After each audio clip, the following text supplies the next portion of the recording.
Hello guys, isang mapagpalang araw. Nandito nga po kami ngayon sa kabukiran at mag-aani po kami ng palay. Samahan po kami sa aming pag-aani at saksihan nga po kung paano nga ba ginagawa ang pag-aani ng palay. Medyo matagal-tagal na ako hindi nakakapag-ani. Kaya eto, tara. Samahan nyo ako kung titingnan natin kung maalam pa ako mag-ani ng palay.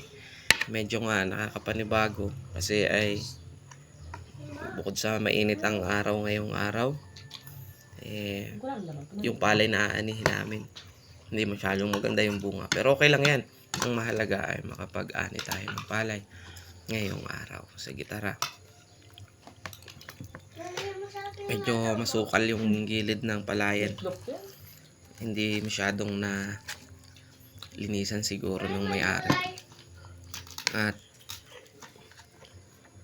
kala ko nga mag-isa lang akong mag-aani. Buti na lang sinamahan ako ng isa kong kaibigan. At ayun, tinulungan na din ako mag-video. Ayan. At this point nga, hindi na kami nagpatumpik-tumpik pa. Lumusong agad kami sa palay. Tingnan naman, napakaganda naman ng view dito. Sa palayan, napakatahimik. At napaka aliwalas ng paligid. Malayo sa polusyon. Yan. Ito na nga. Inumpisahan na namin kaagad. Tira agad. Gapas agad.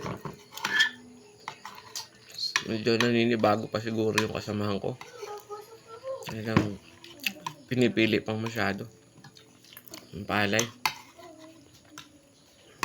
Kasi nga hindi masyado maganda yung bunga ng palay. Medyo nakakapagod kasi ang init. Sobra.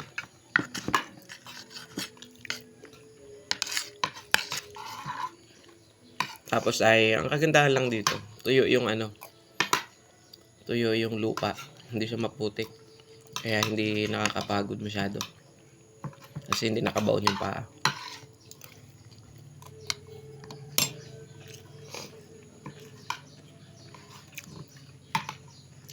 Hirap piliin ng palay. Nahihirapan yata yung kasama ko. Naninibago yata sa paggapas.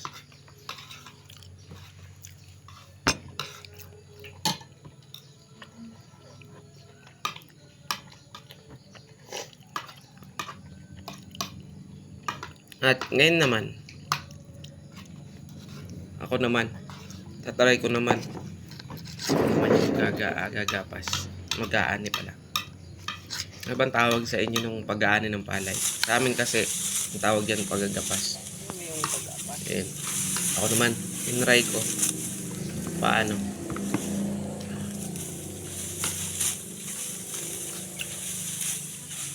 Ayun. Okay naman. Medyo naninibago lang. Pero nandun pa rin yung bilis. Mabigat na kasi yung katawan ko ngayon. Medyo tumaba na talaga. Napabayaan sa kusina. Ayan. Bilisan ko doon para May magpa trabaho. may nakipag daw.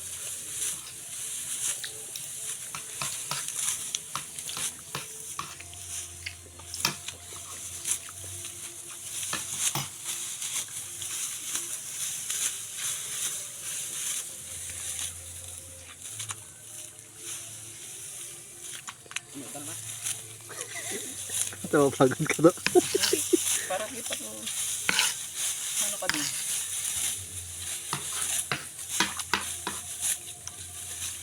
Kailangan na nga namin magmadali at this point. Kasi ay hapon na. Maghahapot pa kami ng aming ginapas. Pause ko na. Kaya kung makikita nyo talagang nagmamadali na ako. Ayun, medyo natapos ka agad yung aming paggagapas. At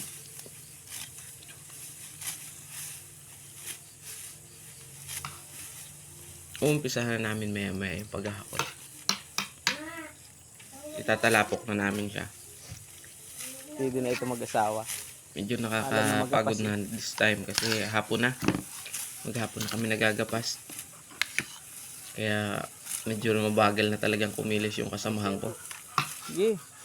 Pero dahil nga daw may camera, pakitang gilas daw siya. Ayan, tinispasan niya natin. Kasi kailangan naming linisin yung aming daraanan sa paghahakot. Ginapasan din namin Isusum yung out ko palay. pa. Isusum ko pa. Isusum ko pa.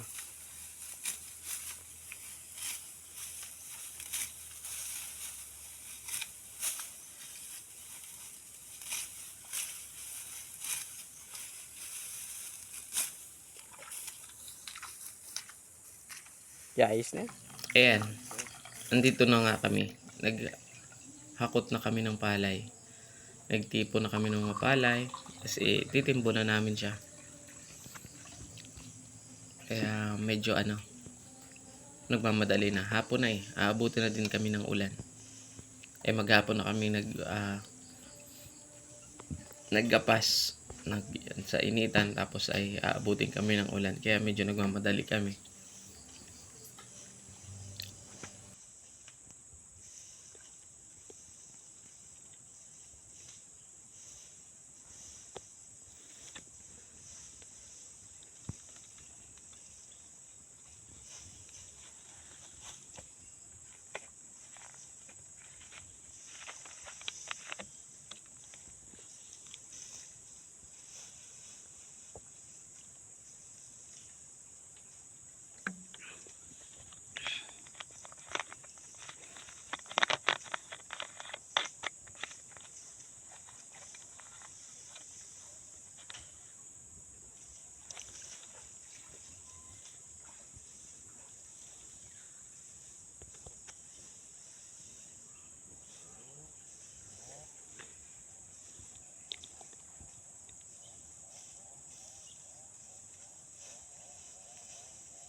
Matutuwa kaya nito sa akin si Ate Isel o magagalit?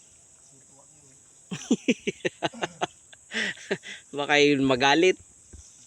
Beo kung saan kita dinadala. Gusto nga lang nagtatanong ako eh.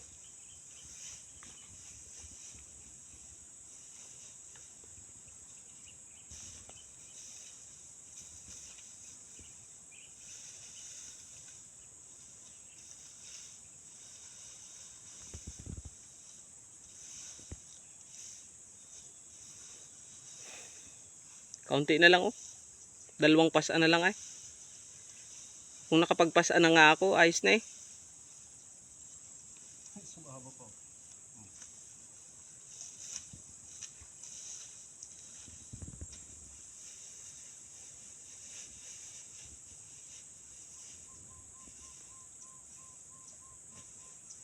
Kaya hindi ako nakakapag-video eh. Kaya hindi ako nakakapag-video. Di marunong manood.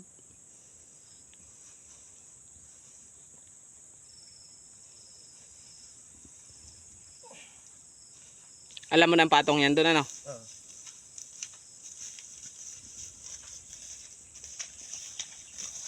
Ay ayos na ito.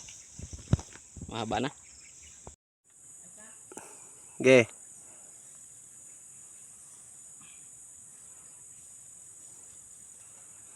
Kita yung donut ah. Kita yung donut. Sa chan. Ay donut. Oo. Anong ngingiti ako? Ikaw bahala.